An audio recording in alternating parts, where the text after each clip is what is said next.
नमस्कार दोस्तों, मेरा नाम है आशुतोष मांडके और आप देखना शुरू कर चुके हैं डायनामिक इम्पल्शन। आज के इस वीडियो में हम बात करेंगे 25 मार्च 2024 के करंट अफेयर्स की। और अब जब आपने वीडियो के थंबनेल पर क्लिक करते हुए वीडियो देखने की शुरुआत कर ही दी है तो अंत तक ही जुड़े रहिएगा, क्योंकि आप सभी लोग जानते हैं कि ज्ञान को कभी भी अधूरा नहीं छोड़ना चाहिए। और हाँ, आज है होली का पर्व।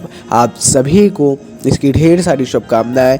बड़े ही धूमधाम से इस पर्व को मनाइए। आप अपने जीवन में ऐसे ही उत्तरोत्तर नए आयामों को छूते रहें। इन्हीं शुभकामनाओं के साथ शुरू कर रहे हैं वीडियो को पहली जानकारी के साथ। पहली जानकारी, यूरोपीय अंतरिक्ष एजेंसी के गैया अंतरिक्ष दूरबीन ने शिव और शक्ति नामक तारों की दो प्राचीन धाराओं को उजागर हाल ही में किया है ना। उजागर करते हुए यह एक अभूतपूर्व खोज की है। क्या नाम है? शक्ति और शिव। काफ़ी एक महत्वपूर्ण ये चर्चा में बना हुआ विषय है। जर्मनी में Max Planck Institute for Astronomy की ख्याति मल्हान ने उनके नेतृत्व में यह रहस्योद्घाटन आकाशगंगा की उत्पत्ति के बारे में हमारी समझ को महत्वपूर्ण रूप से बढ़ाता है। काफ़ी ज़रूरी जानकारी है। जाहिर तौर पर आपको इसके बारे में थोड़ी जानकारी लेना चाहिए, अच्छा भी है ना। और शिव और शक्ति नाम है तो ये यहाँ पर एक इम्पोर्टेंट नेशनल में भी आ जाता है और एस्ट्रोनॉमी में भी। आगे बढ़ते हैं। भारतीय स्टार पेडलर जी साथियार ने WTT फीडर सीरीज इवेंट में पुरुष एकल ट्रॉफी जीतने वाले पहले भारतीय बनकर एक उल्लेखनीय उपलब्धि हासिल की है। थोड़ी सी पुरानी न्यूज़ है, थोड़ी सी मतलब 1 या 2 दिन, है ना। भारतीय स्टार पेडलर हैं जी साथियान जी, इन्होंने WTT फीडर सीरीज में पुरुष एकल में ट्रॉफी जीती है और ये ऐसे करने वाले इसको प्राप्त करने वाले पहले भारतीय बने हैं। यह ऐतिहासिक क्षण लेबनान के बेरूत में हुआ, जहां साथियान ने अपने हमवतन मानव ठक्कर को 3-1 से हराया है।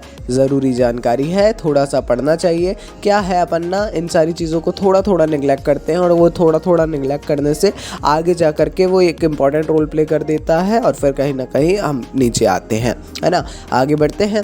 विक्रम साराभाई अंतरिक्ष केंद्र ने गगनयान अंतरिक्ष उड़ान मिशन के दौरान अंतरिक्ष यात्रियों की सहायता करने के उद्देश्य से एक क्रांतिकारी ऐप सखी को विकसित किया है। ऐप कह सकते हैं या आप इसे सॉफ्टवेयर भी कह सकते हैं।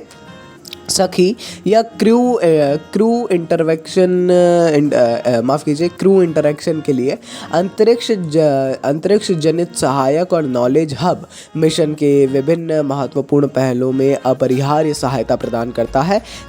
ये एक बहुत इंपॉर्टेंट जानकारी है। सबसे पहले तो गगनयान, और गगनयान में भी सखी जो कि टेक्नोलॉजी से रिलेटेड है और यहाँ पर ये एक बहुत ज़रूरी जानकारी है इसमें, है ना। तो सबसे पहले अगर गगनयान नहीं पढ़ा होगा तो पढ़िए, उसको पूरा प्रॉपर देखिए और उसके बाद सखी के बारे में आगे बढ़ते हैं।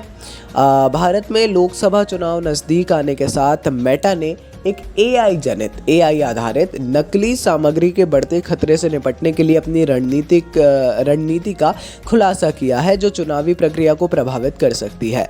गलत सूचना के प्रसार के संबंध में भारत के चुनाव आयोग द्वारा उठाई गई चिंताओं के जवाब में मेटा ने चुनावों की अखंडता की सुरक्षा के लिए अपनी व्यापक योजना की घोषणा की है और बताया है कि AI आधारित एक नकली सामग्री जो है उसको ये हटाने की प्रक्रिया भी शुरू करेंगे। और यहाँ पर एक महत्वपूर्ण यहाँ पर वो अपना जो रोल है वो निभाने वाले हैं, है ना। जाहिर तौर पर एक फेक न्यूज़ की समस्या बनी रहती है बड़े स्तर पर। प्रेस कॉन्फ्रेंस में भी जब हुई थी CI की, इसको लिया गया था और अब धीरे धीरे इसमें नए नए कदम लिए जा रहे हैं, संस्थाओं के द्वारा भी, शासन के द्वारा भी। आगे बढ़ते हैं। मलयालम कवि और लेखिका प्रभा वर्मा को वर्ष 2023 के लिए प्रतिष्ठित 33वें सरस्वती सम्मान के लिए चुना गया है। उन्होंने 2022 में प्रकाशित अपने उपन्यास रौद्र सात्विकम के लिए यह पुरस्कार जीता। के द्वारा स्थापित सरस्वती सम्मान 1991 में बिरला फाउंडेशन भारत में सर्वोच्च साहित्यिक सम्मानों में से एक है। पिछले 10 वर्षों में प्रकाशित किसी भी भारतीय भाषा में उत्कृष्ट साहित्यिक कृतियों की मान्यता देता है। काफ़ी ज़रूरी जानकारी है, ज़रूर आपको इसके बारे में थोड़ी जानकारी लेना चाहिए।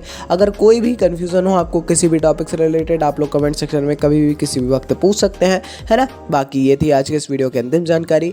होली थी इसीलिए ये नहीं है कि कम जानकारियाँ थी, कोइंसिडेंस आप मान सकते हैं, कोई भी दिक्कत नहीं है। कम जानकारियाँ हो आज या कल, कुछ भी उसमें दिक्कत की बात नहीं है। बाकी अपन अच्छे से एंजॉय करें होली को, अपनी तैयारी को लेकिन बिल्कुल नेग्लेक्ट नहीं करना है। तैयारी होली के दिन, आज के दिन ना करें तो भी ठीक ही है, लेकिन आगे से जो है ध्यान रखना है। चलिए जी, ये थी जैसे हमने बताया अंतिम जानकारी। मिलते हैं अगले वीडियो में ऐसी ढेर सारी जानकारियों के साथ। ऐसे ही सपोर्ट करते रहिए। नमस्कार, डायनामिक इम्पल्शन।